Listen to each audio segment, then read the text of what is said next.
જય ગૌ માતા મિત્રો બધાને। જો અમે આજ ફરીથી નીંદવા પૂગી ગયા છે, કારણ કે એક ઉથલ વરી ગયા છે અને હવે ખાલી ઝાડવા ઉપાડવાનો અમારે રાઉન્ડ છે। એટલે અમે ખાલી હવે ઝાડવા જો આવા ઝાડવા હોય એ ઉપાડી લઈએ છીએ, કારણ કે હવે માંડવી નીંદવાનું કામ પૂરું થઈ ગયું છે। છેલ્લી વાર છે એટલે આ 7મી 8મી વાર નીંદવાનું અમે ચાલુ કરી દીધું છે।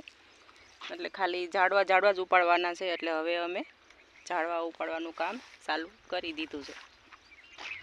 તો મિત્રો જો હવે છે ને માંડવી હવે ખાસ બધાને પાક ઉપર આવી ગઈ છે અને હવે એકાયરે બધાને મોસમ ચાલુ થઈ જાય, એટલે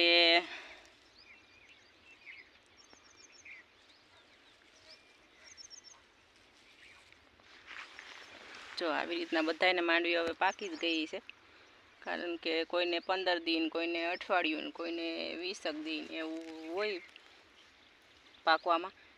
એટલે હવે ઝાડવા જ ખાલી ઉપાડવાના હોય। બહુ પણ હવે પછી નીંદ થાય એટલે હુયા પણ થોડાક બેઠા હોય એવું ઉસકી જાય, એટલે અમે ઘર મેળે નીંદી લઈએ છીએ હવે,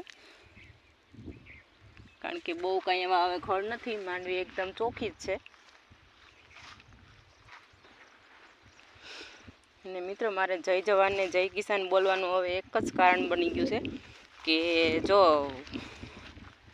જે જવાન હોય એ આપણે માટે રાતને દી ઉજાગરા કરીને આપણે શાંતિથી સુવડાવે છે, અને કિસાન જે આપણા માટે મહેનત કરે છે, રાતને દી મહેનત કરે એ આપણો કિસાન। ખેડૂત સિવાય તો કોઈ ધન પકવતો જ નથી ખેતીમાં।